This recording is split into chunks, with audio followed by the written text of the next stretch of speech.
pessoal, sejam bem-vindos a mais um vídeo. E nesse vídeo de hoje nós vamos aprender um pouco mais sobre a equação do segundo grau. Vamos lá. Chamamos de equação do segundo grau ou equação quadrática na incógnita x toda equação que pode ser expressa da seguinte forma: ax² mais bx mais c igual a zero, onde a, b e c são constantes e a variável a incógnita a tem que ser diferente de zero. Bom, nesse contexto a gente precisa entender que existem equações do segundo grau que estão na sua forma incompleta. Isso ocorre quando b ou c é igual a zero. Então, se c é zero, a parcela de c vai desaparecer, vai ficar só ax² mais bx igual a zero. E quando b for zero, teremos ax² mais c igual a zero. Como que resolve a equação do segundo grau? Simples. Resolver uma equação do segundo grau é calcularmos as raízes, os zeros dessa equação. Para isso, seguimos dois passos. Primeiro, calculamos o número delta, ou o discriminante t, dado por b² menos 4ac. E o segundo passo, se o delta for maior ou igual a zero, a gente obtém as raízes usando a fórmula menos b mais ou menos raiz de delta sobre 2a. Tendo cuidado do seguinte ponto: se o delta é positivo, duas raízes diferentes. Se o delta é igual a zero, duas raízes iguais. E se o delta for negativo, então não tem raiz. Nesses dois casos, nos dois primeiros casos, a equação tem solução. No último caso, dentro do contexto de números reais, não tem solução. Uma segunda forma de resolver a equação do segundo grau é utilizando a fórmula da soma e do produto. Se nós dissermos que x1 e x2 são as raízes, são os resultados da equação do segundo grau, então a soma é menos b sobre a, o b e o a e o c que aparecem aqui é o a, b e c da equação do segundo grau, e x1 vezes x2 é c sobre a. Então a gente resume essa fórmula como sendo a fórmula da soma e do produto. Então a soma é menos b sobre a e o produto é c sobre a. Vamos então resolver uma equação que já está resolvida, só para nós entendermos o contexto. x² menos 8x mais 2 igual a zero. Não tem aqui. Temos que o a é 1, o b é menos 8 e o c é 12. Então, calculamos o delta, substituímos corretamente os valores e multiplicamos, elevamos ao quadrado, subtraindo. O resultado do delta é 16. Aqui já está resolvida, eu quero só mostrar os passos. O segundo passo, calcular o x. Substitui corretamente os valores, faz as operações corretamente e calcula o x1 e x2. Depois disso é só montar a solução na ordem crescente. Não que na ordem decrescente esteja errado, mas geralmente fica mais bonitinho na ordem crescente. Só levando em consideração um ponto muito importante.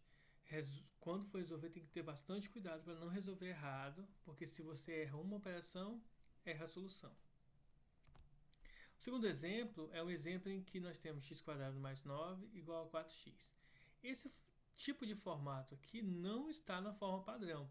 Então, primeiro precisa colocar o 4x para o outro lado. E aí obtém-se a forma padrão de uma equação do segundo grau, para então identificar quem é o a, b e c. Pois se identificar o a, b e c dessa forma, a gente acaba errando o sinal. Pode-se muitas vezes fazer direto, né? Pessoas que, digamos assim, têm talvez o raciocínio um pouco mais rápido, conseguem sem fazer a simplificação aqui. Mas para não ter risco de errar, joga nesse formato e depois verifica o a, b e c. Nessa equação ela é interessante por quê? Porque o delta dela vai dar negativo. E quando o delta é negativo, não tem raiz, e se não tem raiz, não tem solução. Então, bem simples assim. Agora vamos para o exemplo de soma e produto. A fórmula da soma e do produto, elas não são tão interessantes para calcular as raízes, mas sim para, através delas, calcular alguma outra coisa. Por exemplo, calcule z nessa equação do segundo grau para que o produto das raízes seja 5. Então a gente tem que lembrar o seguinte: na fórmula do produto da soma, o produto é menos c sobre a. Então, se é c sobre a, esse menos aqui é o menos do 3, tá? Então tá só errado esse menos aqui, era para estar aqui. Se é c sobre a, então fica menos 3 sobre z menos 1, igual a 5. Ora, fazendo então o que é multiplicação cruzada, ó, a gente não vai usar nada disso, só essa parte final. Então, fazendo a multiplicação cruzada, fica 5z menos 1, fazendo a distribuição, 5z menos 5, passa para o outro lado somando, subtrai, no caso vai ter que subtrair por destinações diferentes, então 5z é igual a 2, passando dividindo, concluímos então que z vale 2/5. Então significa que z é 2/5. Logo, nesse contexto, para que haja solução nesse formato, tem que ser z igual a 2/5. Próximo caso, determine d na equação x² mais 8x mais d, de modo que uma raiz seja o triplo da outra. Ora, então as informações são x1 mais x2 é menos b sobre a, mas observe que o a aqui vale 1. Então, x1 mais x2 é menos 8. E x1 ele é o triplo de x2. Eu poderia ter feito o contrário, não tem problema nenhum, o resultado vai dar o mesmo, o d vai dar 12. Aqui é só porque eu escolhi nessa ordem.